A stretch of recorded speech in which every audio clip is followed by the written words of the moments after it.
Doctor Sarvepalli Radhakrishnan, जिनकी जयंती 5 सितंबर को भारत में शिक्षक दिवस के रूप में मनाई जाती है, एक बहुमुखी व्यक्तित्व थे जिन्होंने देश के इतिहास पर एक अमिट छाप छोड़ी। उनके जीवन की कहानी को कई महत्वपूर्ण अध्यायों में विभाजित किया जा सकता है। एक, जन्म और परिवार।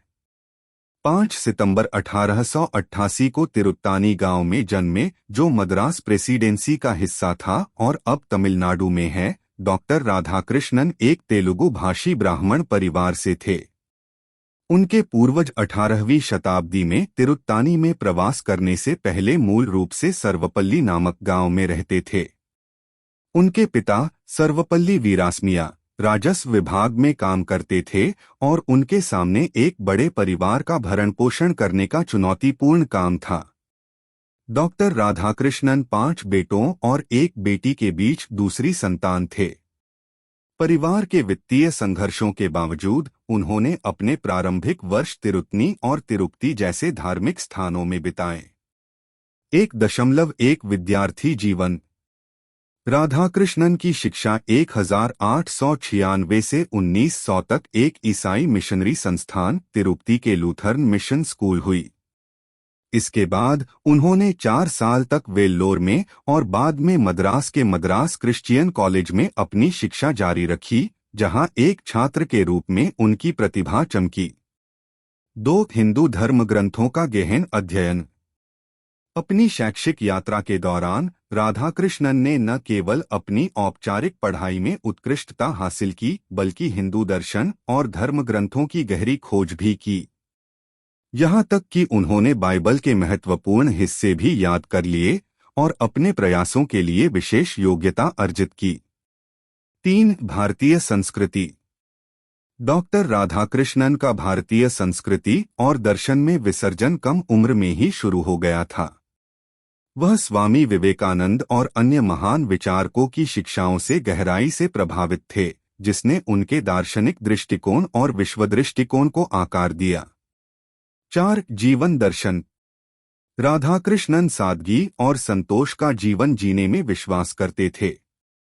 उन्होंने जीवन की नश्वरता और मृत्यु के सार्वभौमिक सत्य को समझा और अज्ञानता को खत्म करने के लिए सच्चे ज्ञान की खोज के महत्व पर जोर दिया। 5 परिश्रमी जीवन। अपनी शैक्षणिक यात्रा के दौरान राधाकृष्णन ने अपनी पढ़ाई के प्रति अटूट समर्पण और प्रतिबद्धता प्रदर्शित की। उन्होंने अपनी असाधारण बुद्धि और सीखने के प्रति जुनून का प्रदर्शन करते हुए छात्रवृत्तियां और प्रशंसाएं अर्जित कीं। 6 मानद उपाधियां। राधाकृष्णन की बौद्धिक क्षमता और दर्शनशास्त्र में योगदान ने उन्हें दुनिया भर में पहचान दिलाई। भारतीय दर्शन पर उनके लेखन और भाषणों ने दुनिया भर के विद्वानों और विचारकों से प्रशंसा और सम्मान प्राप्त किया। 7 राजनीतिक जीवन। अपनी शिक्षा पूरी करने और दर्शनशास्त्र में M.A. अर्जित करने के बाद राधाकृष्णन ने एक अकादमिक करियर शुरू किया। उन्होंने 1918 में मैसूर कॉलेज में दर्शनशास्त्र के सहायक प्रोफेसर के रूप में शुरुआत की, अंततः उसी संस्थान में प्रोफेसर बन गए। 7.1 राजनयिक कार्य।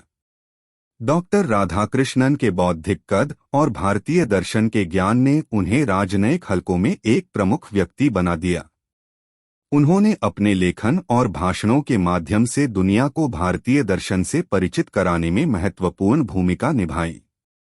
7.2 उपाध्यक्ष।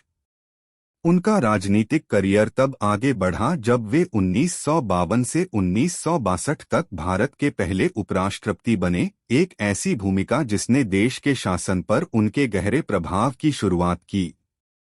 8 शिक्षक दिवस। शिक्षा में उनके असाधारण योगदान और शिक्षकों के प्रति उनके गहरे सम्मान की मान्यता में भारत भविष्य को आकार देने में शिक्षकों की महत्वपूर्ण भूमिका का सम्मान करने के लिए उनके जन्मदिन 5 सितंबर को शिक्षक दिवस मनाता है। 9 भारत रत्न। डॉक्टर राधाकृष्णन की उल्लेखनीय उपलब्धियों को भारत सरकार ने तब स्वीकार किया जब उन्हें 1954 में देश के सर्वोच्च नागरिक सम्मान प्रतिष्ठित भारत रत्न से सम्मानित किया गया। डॉक्टर सर्वपल्ली राधाकृष्णन की जीवन यात्रा शिक्षा की शक्ति, ज्ञान की खोज और भारतीय संस्कृति के गहरे मूल्यों का एक प्रमाण है। उनकी विरासत पीढ़ियों को प्रेरित करती रहेगी और दर्शन और शिक्षा में उनका योगदान भारत की सांस्कृतिक विरासत का अभिन्न अंग बना हुआ है।